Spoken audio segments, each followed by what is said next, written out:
तो hello guys, आप सब लोग कैसे हैं? आई होप कि आप सब लोग बढ़िया होंगे, खुश होंगे, सुरक्षित होंगे। So welcome back to our YouTube channel and welcome back a fresh new video. तो आज की इस वीडियो में हम जानेंगे एक्सेल के बारे में। तो एक्सेल में कैसे डाटा एंट्री किया जाता है, अगर आप डाटा एंट्री ऑपरेटर जॉब के लिए जाते हैं तो आपको वहाँ पे क्या करना होगा। एंड देन वीडियो की एंड में मैं कुछ बताने वाला हूँ टिप्स एंड ट्रिक्स, जो कि आपका काम बहुत आसान कर देगा। सो वीडियो की लास्ट तक ज़रूर बने रहना, वीडियो लास्ट तक ज़रूर देखना। सो वीडियो अगर आप लोगों को इन्फॉर्मेटिव लगे तो लाइक एंड अपने फ्रेंड्स के साथ शेयर कर देना। So without wasting any time, let's begin.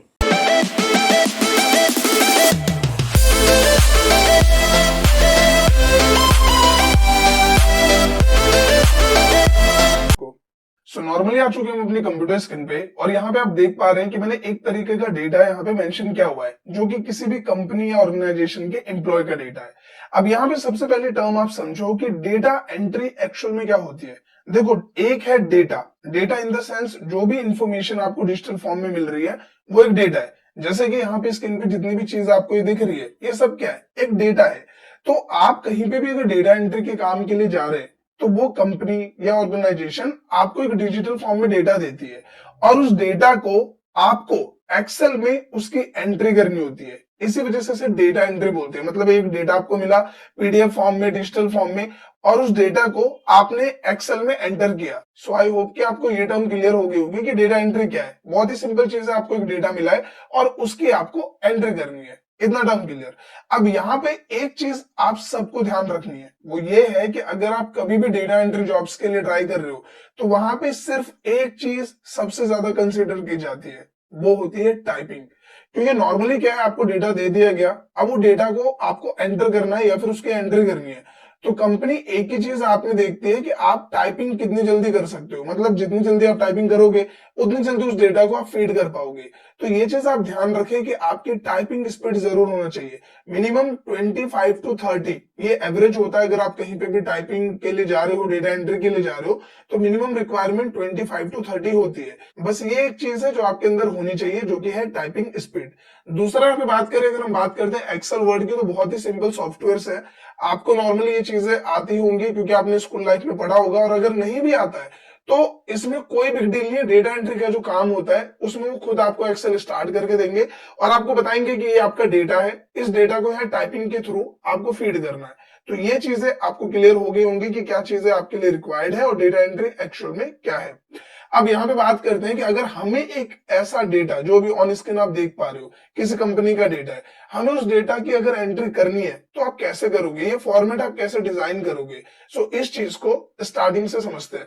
तो इस चीज के लिए सबसे पहले हम क्या करेंगे, एक नई शीट ले लेंगे। तो मैं यहाँ पे आ जाता हूँ और मैंने ले लिया एक नया शीट, बिल्कुल ब्लैंक शीट।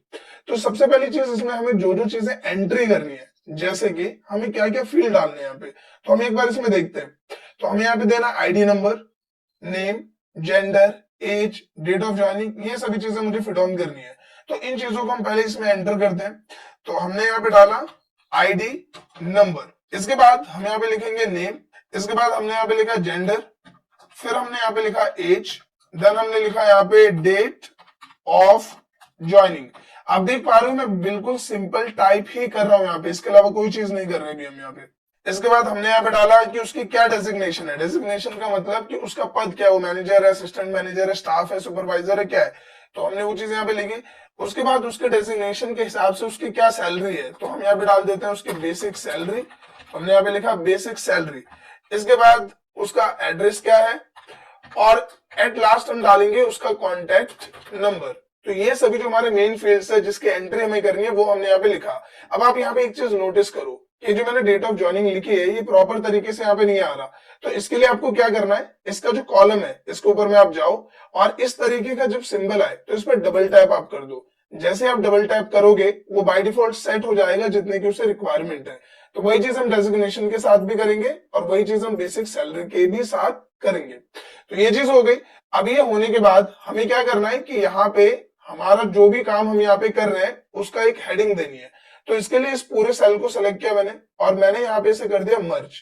मर्ज करने के बाद हम यहाँ पे लिख देते हैं कि हम क्या एंट्री कर रहे हैं, एम्प्लॉय डेटा की एंट्री कर रहे हैं। तो हमने लिखा एम्प्लॉय डेटा, हमने इसे सेलेक्ट किया। सेलेक्ट करने के बाद यहाँ पे अलाइनमेंट्स के ऑप्शन आपको मिलते हैं।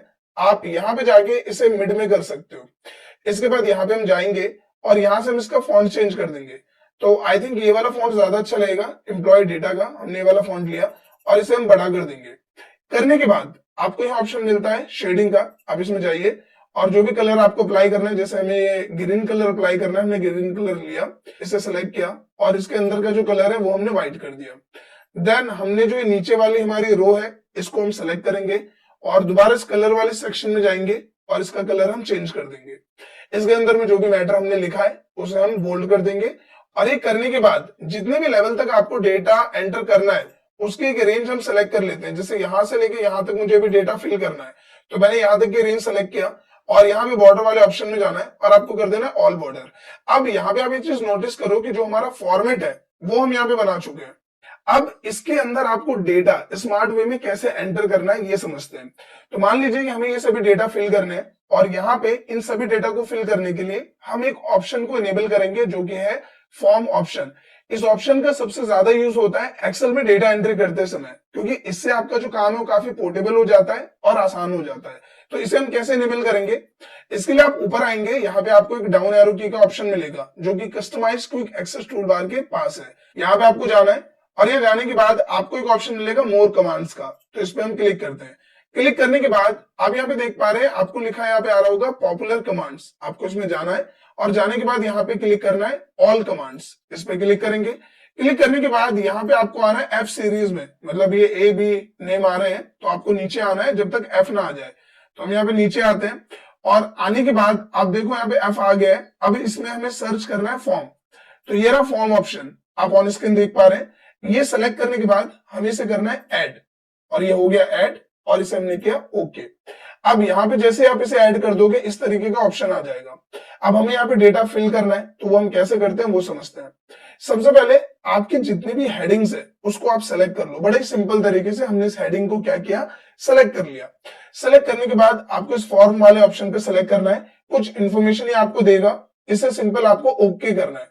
जैसे आप ओके करोगे आपके पास कुछ इस तरीके से एक डायलॉग बॉक्स आ जाएगा जो कि ऑन स्क्रीन आप देख पा रहे हो। अब इसमें जो जो डेटा हमें फिल करना है आप देख पा रहे हो, ID number, name, gender, age, date of joining, जो जो हमारी हेडिंग्स है वो सभी एक सीरीज में आ गई है। तो हम यहाँ पे डेटा फिल करते हैं। तो आईडी नंबर है 10301 हमने लिखा। फिर नेम की बात आई तो नेम हमने लिख दिया राजेश।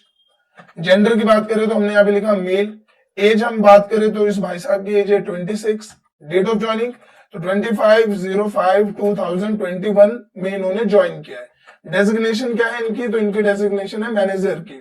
सैलरी 45,000। एड्रेस की बात करें तो हमने यहाँ पे डाल दिया एड्रेस सेक्टर 45 नोएडा और कॉन्टैक्ट नंबर हमने डाल दिया इनका कुछ भी, ये हमने एक कॉन्टैक्ट नंबर यहाँ पे डाल दिया। अब ये सारा डेटा फिल करने के बाद अब देखो जैसे मैं यहाँ पे न्यू पे क्लिक करूंगा ये सारा डेटा ऑटोमेटिकली अपडेट हो जाएगा। देखो इस तरह से। तो सिंपल मैंने वहां पे कोई डेटा फिल नहीं किया, लेकिन इस फॉर्म में मैं न्यू पे क्लिक कर रहा हूँ, सारा डेटा ऐड हो जा रहा है। तो इसी तरह से जो हमारे बाकी एम्प्लॉइज का डेटा है वो भी हम फिल करेंगे। जैसे मैंने यहाँ पे डाला 10302, नेम हमने डाल दिया यहाँ पे मोहन। जेंडर की बात करें तो हमने डाला मेल। एज हमने डाल दी 28। इसकी डेट ऑफ ज्वाइनिंग क्या है तो हमने डाला 28/06/2021। डेजिग्नेशन की बात करें तो उनकी डेजिग्नेशन में डाल दी असिस्टेंट मैनेजर, इस तरह से। बेसिक सैलरी इनके हमने डाल दी 35,000। एड्रेस हमने डाल दिया इनका सेक्टर 43 नोएडा और कॉन्टैक्ट नंबर हमने इनका डाल दिया कुछ इस तरह से। और ये करने के बाद जैसे मैं न्यू पे क्लिक करूंगा इनका डेटा भी अपडेट हो जाएगा। तो इसी तरह से जितने भी एम्प्लॉइज का डेटा आपको एड ऑन करना है आप सिंपल तरीके से कर सकते हैं। अब यहाँ पे आप देख सकते हैं मैंने वीडियो को थोड़ा फॉरवर्ड कर दिया है क्योंकि आई थिंक जो फॉर्मेट है वो आप समझ गए कि इसको आपको कैसे फीड करना है। सो ये सिंपली डेटा एंट्री का प्रोसीजर है जो आपको क्लियर हो गया होगा। तो सिंपल काम क्या है कि आपको कोई भी डेटा मिलता है और उस डेटा की आपको टाइपिंग करके एंट्री करनी है एक्सेल में, वही सिंपल डेटा एंट्री है। अब इससे रिलेटेड कुछ चीजें हैं जो आपके काम आ सकती है, जो मुझे लगता है आपका जानना जरूरी है। अब वो क्या है वो मैं आपको समझाता हूँ। कई बार क्या होता है जब आप टाइपिंग कर रहे हो तो एक डेटा जो है वो बार बार एड ऑन हो जाता है। मान लीजिए जैसे यहाँ पे राजेश का डेटा है और मैंने गलती से दोबारा राजेश का डेटा मैंने फीड कर दिया है, तो मैंने यहाँ पे लिख दिया राजेश कुछ इस तरह से आपको समझाने के लिए। तो मैंने यहाँ पे डेटा लिख दिया राजेश का। अब होगा क्या कि कई बार आप टाइपिंग करते हो, स्पीड आपकी अच्छी है तो आपको पता नहीं चलता और गलती से डेटा 2 बार टाइप हो जाता है, और आपको डेटा सीनियर को भेजने से पहले उसे चेक करना जरूरी है। तो उसके लिए हम क्या करते हैं कि सिंपल पूरे डेटा को आप सेलेक्ट कर लो, और सेलेक्ट करने के बाद यहाँ पे आपको जाना है कंडीशन फॉर्मेटिंग में, और सबसे पहला वाला जो ऑप्शन है हाईलाइट सेल रूल्स, इसमें जाना है, और यहाँ पे ऑप्शन मिलेगा लास्ट में डुप्लीकेट वैल्यूज का। आप इस पे क्लिक करोगे और आप देखोगे कि अगर कोई वैल्यू डुप्लीकेट है तो वो यहाँ पे आपको शो हो जाएगी। आप इस तरह से देख पा रहे हो। उसके बाद आप इसे चेक कर सकते हो कि क्या ये डेटा दोबारा टाइप हुआ है या किसी और बंदे का डेटा है। तो इस तरह से आप डेटा सीनियर को भेजने से पहले उसे चेक कर सकते हैं। इसको अगर आपको हटाना है तो आप इसे सेलेक्ट करें, कंडीशनल फॉर्मेटिंग में जाए, और यहाँ पे ऑप्शन मिलता है क्लियर रूल का, तो इसी को हम सेलेक्ट कर लेंगे और ये जो हाईलाइटिंग है वो यहाँ से हट जाएगी। इसके अलावा एक चीज और है जो डेटा एंट्री के टर्म में कंसिडर की जाती है। कई बार क्या होता है कि आपके पास जो डेटा है वो कुछ इस तरह का होता है, जैसे कि ऑन स्क्रीन आप देख पा रहे हो हमारे पास एक रिजल्ट है, और यहाँ मैंने नाम लिखा हुआ है इस तरह से, ये इंग्लिश के मार्क्स है, ये हिंदी के मार्क्स है, इस तरह से डेटा है। लेकिन जब आप डेटा भेजते हो तो वो बोल रहे हैं कि मुझे डेटा हॉरिजॉन्टल नहीं, मुझे डेटा वर्टिकल चाहिए। ये जो डेटा है वो हॉरिजॉन्टल है और हमें डेटा भेजना है वर्टिकल। तो आप क्या करोगे, पूरे डेटा को आप सेलेक्ट करोगे, इसके बाद आप इसे करोगे कॉपी। कॉपी करने के बाद आपको जहां पे भी इस डेटा को अलग तरीके से पेस्ट करना है या फिर मॉडिफाई करना है, आप वहां पे सेलेक्ट कर लो। सेलेक्ट करने के बाद आपको पेस्ट के ये डाउन ऑप्शन में जाना है, और यहाँ पे आपको ऑप्शन मिलेगा पेस्ट स्पेशल का, इसमें जाइए और आपको ऑप्शन मिलता है ट्रांसपोज का, इसे सेलेक्ट करें और करें ओके। जैसे आप ये करोगे आप देखोगे कि जो आपका डेटा है वो बिल्कुल अलग तरीके से यहाँ पे आ गया है, कुछ इस तरह से। तो इस तरह से अगर आपको डेटा वर्टिकल तौर पे रिप्रेजेंट करना है या फिर मॉडिफाई करना है तो वो चीज आप ट्रांसपोज की मदद से कर सकते हो। सो आई होप कि दोस्तों ये जो डेटा एंट्री के ऊपर वीडियो है ये आपको पसंद आई होगी। काफी इसमें कमेंट थे कि एक डेटा एंट्री पे वीडियो बननी चाहिए। सो आई होप कि वीडियो आपको पसंद आई होगी। अगर ये वीडियो आपको अच्छी लगी तो प्लीज वीडियो को लाइक करें, शेयर करें, साथ ही कमेंट करके अपना फीडबैक जरूर दें। Thank you.